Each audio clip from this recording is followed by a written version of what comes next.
if you go to, who's your SIJ, not SIJ, who's your gluten knee fanatic here? She's great. Alison Grimaldi. Yeah, sorry, that's on video, isn't it? So that's something fanatic. Alison Grimaldi we use, look at, gluten knee a lot, but this should be, it's not really just a test of gluten knee, it's a test of timing and control, and rotary control. The other one you'll look at is extension control. Somebody's ability to control lumbar extension and hip extension, which is the posterior straight leg raise. So I would add these into my tests when patients have pain with lumbar rotation, lumbar lateral flexion, lumbar extension. And for anybody who is involved with activities which involve those in the lower limb. So if you're dealing with runners, you want to know the control of when a hip heel strike, the ability to transfer load into extension, and the ability not to actually drop into lose lateral control here. So these tests are just as useful for anybody with lower limb disorders as well, but definitely for people we're talking for back pain for this course, and I'd be looking for anybody with lateral flexion issues and extension issues at least. It doesn't mean you wouldn't test these for all the other problems, but that would, anybody with lateral flexion issues we're listing, I'll be putting this up very early in my testing. Anybody gets pain with lumbar extension, I'll be looking at the posterior straight leg raise really early. But I look at all three no matter what. Just this gives me an idea of prioritising.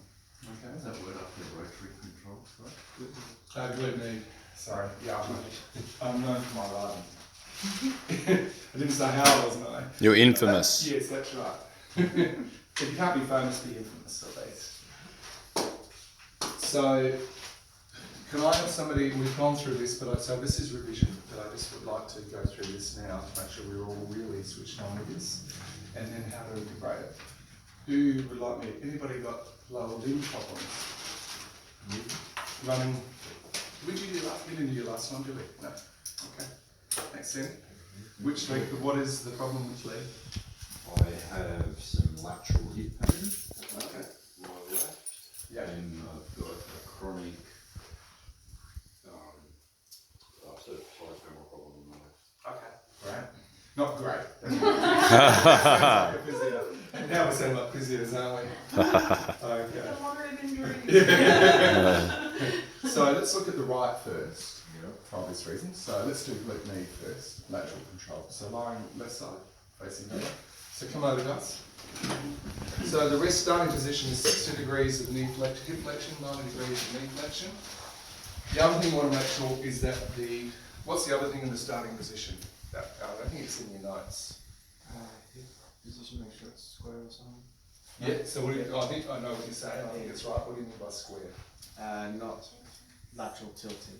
Oh, yes, yeah. And rotation. The rotation. Yeah, so make sure they're not over here or roll back. Yeah, good. What else?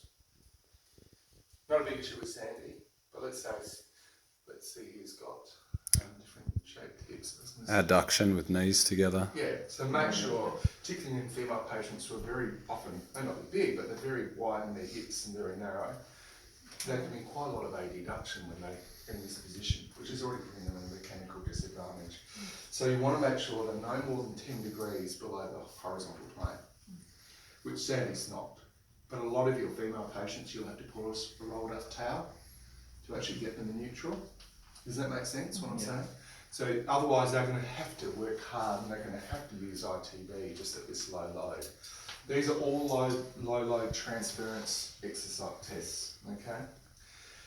So we have in this position, normal patterning with all of these, and this one you can palpate, is proximal to distal. So we should see contraction of multifidus, then contraction of glute med, then contraction of ITB TFL. And it should be that order, initiating the movement. We have to get an external rotation and abduction, you have to get some contraction of this muscle. So it doesn't, people often think, oh, you can't get in there, you've got to get, the timing should be bang, bang, bang. And it's very quick. And you don't want to tell them what you're looking for. Physios know it, so they're usually pretty good at it. So you have your thumb on multifidus, which is palpable, particularly at L4-5, just on lateral to the spinous process. Glute med and midpoint of ITB. Okay? And what you get them to do is get them to practice the movement. So Sandy, keep your feet together, but I want you just to clear your knees about half a ruler height for me. So like that. Yep, and down, and do it slowly for me. And what you're looking for is any substitution, because substitution you'll see is what? What do you think you'll see, by the way? How will they cheat if they really? Yeah, so they'll use their lumbar spine, they'll rotate, or they can use, if they're ITV dominant, you'll see they'll come out like this as well. But you can see the rotation through here sometimes too. And sometimes you'll even see it with the rectus spinae, they'll go into flexion to get rectus spinae to come in, okay? So you're looking at patterning, but you're also looking at timing. Timing is this is a real test of timing, the initiation of load. So it's very hard to feel bang, bang, bang, it's so quick, we're talking microseconds. So Trish taught this ages ago to me, and it's a fantastic way, and I think she got this through Blood Rivers research, but Trish certainly taught me this, was you actually get them to actually imagine you're about to lift your knees apart, what you'd have to do. And most clients, what you'll get then is the immediate subconscious patterning. And if they can't get anything, if they're just imagining and nothing's happening, you just say, just lift your knees apart. And then you can have it, Sam should be, because he's a physio, most physios are really good kinesthetically. So imagine you're just about to lift your knees apart for me, Sandy. Yep. Okay, when you're ready, go. Yeah, and what if it was timing with Sandy was, just go one more time. This patterning was the exact reverse of what we want. It was distal to proximal. What I felt was barely anything in his back, a little bit at the end, all ITV first, then glutes, then that. At least it was glutes. The worst pattern is it's just all ITV. But what I felt with Sandy was, and this is his good side, isn't it? Yeah. So, and that's just as important to rehab the other side too. So just go again. Yeah, just to reinforce. There is glute knee contraction, but it's delayed. And it should be here, squeeze, that should tighten up and that should tighten up. Really important is that you're not doing a trigger point. You're going to inhibit, so don't. It's palpation to feel, it's not palpation to massage, okay? I just know some physios just get used, especially young physios, they do a trigger point. You're going to get inhibition if you do that anyway. Let's have a feel of your good side. Oh, bad side, sorry. I think I can probably do it this one, I'm just not used to doing it this way. Okay, when you're ready, just imagine you're about to lift your leg. Okay, and I started to get a flicker because I think you thought about it. Just go again. Yeah, it's all ITV dominant. Actually, it's no worse than the other side, to be honest, but they're both poor patterns. It's very ITV driven. You do mean TFL glute max. Sorry? TFL glute max recruiting first. Glute knee, yep. Oh, sorry, no, as in when you say ITV, you Oh, mean... ETFL. Yeah. Cool. So, yeah.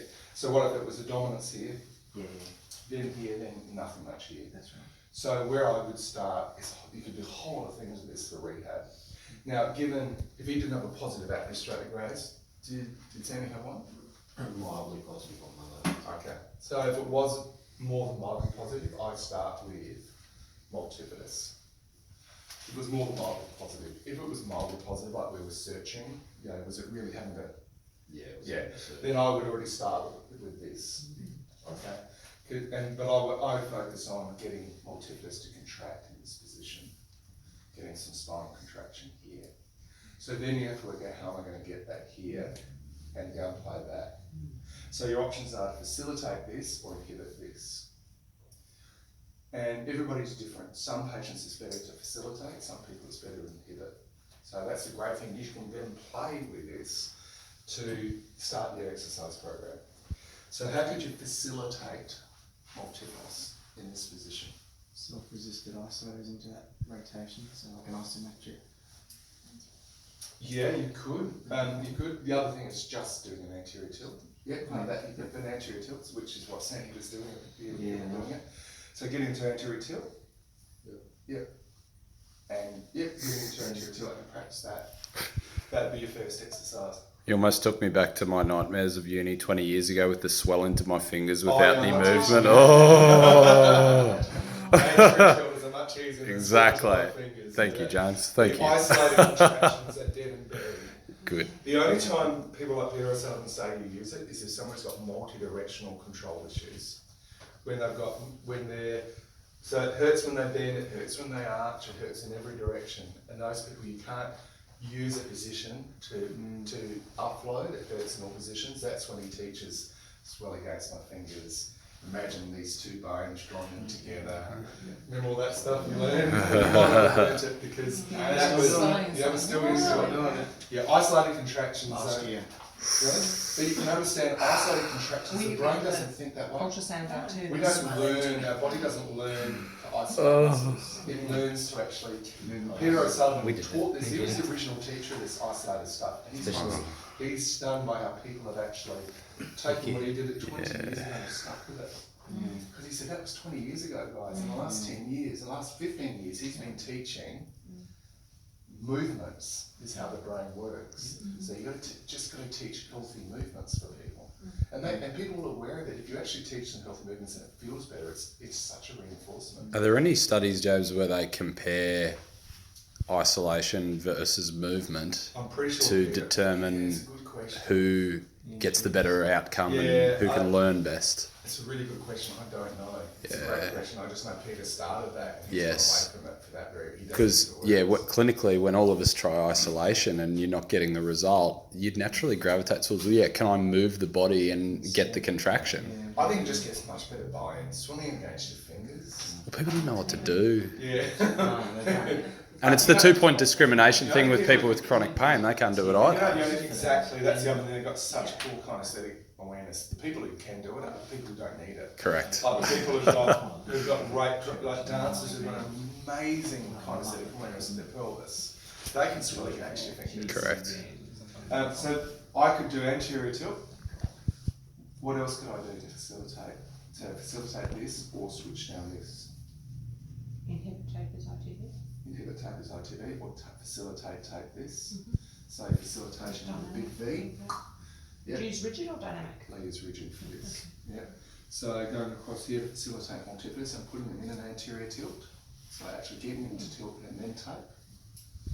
That would be great. Doing inhibitory tape for ITV. Releasing ITV. So using your release techniques, whether either do trigger points, dry needling, or get them to do some work with foam rolling. But even just a couple of minutes of releasing, and obviously no surprise here is ITVs are extremely tight. And we'll see if they're truly tight. Look at overs. So just bring your knee up to 90, the other one, the underneath this. 90 degrees hip flexion. No, 90 degrees hip flexion. Hold that there with your hand. Yep. Oh yeah. Yeah. I should be able to touch the ground with 90 degrees hip flexion. Is that how you're supposed to do the That's modified overs. Okay. Yeah. It's much more effective, for me it's much more functional. It should be able to touch the knee, the other stretch, so he's tight. So stretching ITVs are pretty much useless. Yes. So releasing is more effective. And do you release on the ITV or do you go TFL with max? Oh, it depends what I feel. Sure. So I've always just heard no more ITV stuff, just go Really? TFL and max. I don't know, I think I just got it from the guy. yeah, I mean, Lateral quads, it's pretty tight. Yeah. What's that, sir? Just releasing all the muscles around. Yeah, Not you're bad. obviously, you got to do a full examination, but I can tell you now, I'd be working on his That bad. VL, and his VL's not great either, or his ITV. So, and I'll just do a couple of minutes of trigger point. Any referral? No. Like anything, just treat it and go back and retest and just prove for yourself. And see if that changes his control. Yeah, cool. And I just do one, pick the worst trigger point, obviously, Yeah. as a test. And then if he sees a difference, I say, imagine if you did the whole leg, what it would be like. What do you think it would be like? So I keep putting those words and get them to tell me what it would be like. I'm just doing one spot. Imagine if we released this whole muscle, if it was better, what it would do to your strength. Bless you.